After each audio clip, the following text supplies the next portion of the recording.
ايه ده يا جدعان؟ هو الطيب بيقول ايه مع احمد جمال؟ تعال نسمع كده بيقول ايه وبعدين نرجع نرد عليه رد ناري. اسمع كده. تعلق على أي أمور فنية أو إدارية تخص النادي الأهلي حاليا، لأن البعض فهم قبل كده وممكن يفهم دلوقتي الكلام أو المغزى منه غلط.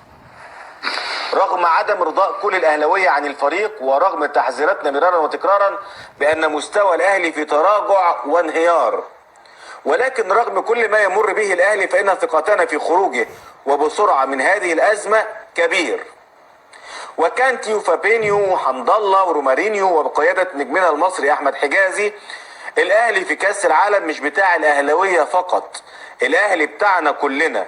كنت أتمنى أن تسمح اللوائح بإعارة شيكابالا للأهلي في كأس العالم. كنت أتمنى أن تسمح اللوائح بإعارة شيكابالا للأهلي في كأس العالم، لكن ثقتنا في مودست كبيرة. لو اللوائح تسمح بذلك، لاعبو الأهلي في حاجة لخبرات وموهبة وأهداف شيكابالا الاستثنائية. مش عيب ولا غلط. ليه عاملين دوشة بقى؟ يعني انا وانت وكلنا متفقين ان الاهلي في مستوى متراجع عن قيمة الاهلي الحقيقية. تمام. طيب الاهلي عنده مشكلة في الثلث الهجومي، سواء في صناعة الفرص المؤثرة او اضاعة الفرص، وتحديدا اضاعة الفرص.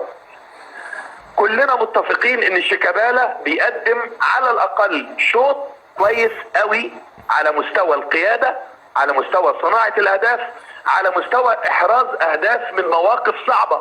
ان اللعيب اللي احنا بنقول عليه بيمتعنا شيكابالا دلوقتي تسمح اللوائح انه يكون مع الاهلي لو ينفع، عشان خاطر يقف مع الاهلي والاهلي يستفيد منه، في ظل ان شيكابالا حاليا في فورمة كويسة والاهلي عنده مشاكل خاصة في المنطقة بتاعت التهديف.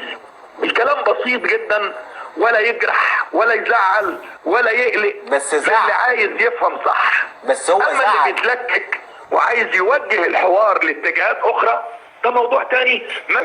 بص يا ابو الصحاب، انا عايزك تعمل للفيديو ده لايك وشير عشان يوصل لناس كتير، وعايز افهمكم ان قصة احمد الطيب وبوستاته الخبيثة اللي بتنزل على السوشيال ميديا دايما بتصير الفتن ما بين الجمهورين، وان ده لو الفتنة ما بين الجمهورين خلصت الراجل ده هيبطل كرة او هيبطل يفكر اصلا في الكرة. ليه بقى؟ لان بوستاته دايما على الفيسبوك دايما بتثير الجدل ما بين جماهير الاهلي وما بين جماهير الزمالك. لما تيجي تبص وهو بيتكلم وبينزل بوست زي ده وبيتكلم فيه عن النادي الاهلي ويقول لك ان النادي الاهلي منهار وان النادي الاهلي مش منهار حرفيا، وهو في يعني النتائج سلبيه، يعني في تعادلات وفي اخفاق في المستوى، مفيش اي مشكله، مفيش نادي في العالم ما بينزلش في المستوى. في وقت كده بتحس ان في حاله من التشبع بالنسبه للاعيبه، لكن تعالى كده نبص البوست ليه يعني من قيمه يعني كام ساعه كده نزل بوست عن امام عاشور وهو بيسلم على الكابتن خطيب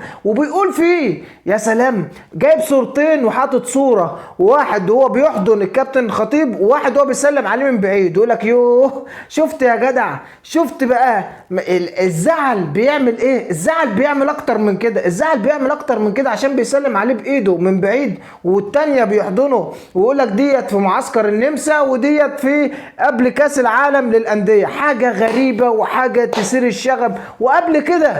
قبل كده كمان لما نزل بوست وقال الزمالك مش مهم يخسر، المهم حالة الاهلي ترجع زي ما كانت. انت راجل زملكاوي ازاي والناس كلها عارفة الخبث وعارفة ان انت بتنزل بوستات خبيثة وعارفة ان انت بتصير الفتن ما بين الجمهورين وان انت دايما عايز تكون ترند او عايز تكون الواجهه؟ ما هو انت لو انت حرفيا بتنزل كلام مظبوط قدام الناس كنت فتحت الكومنتات والناس ردت عليك وقالت لك كلام جميل. ده احنا لو شفنا اللايكات والكومنتات والها والحاجات اللي بتحصل عندك على البوستات بتاعتك حرفيا حاجات غريبة جدا احنا بنشوفها منك يا احمد يا طيب، واتمنى تبطل اللي انت بتعمله. وانت احمد يا جمال ما تساعدش واحد زي ده على الكلام اللي هو بيقوله، عشان خاطر حرفيا الراجل ده بيثير الفتنة ما بين جماهير الاهلي وجماهير الزمالك. ونتمنى حال الكرة في مصر ينصلح.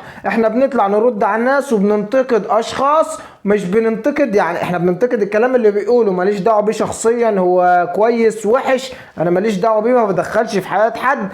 اعمل لايك وشير ابو الصحاب للفيديو وخليك مهتم عشان اللي جاي اهم. حبايب قلبي.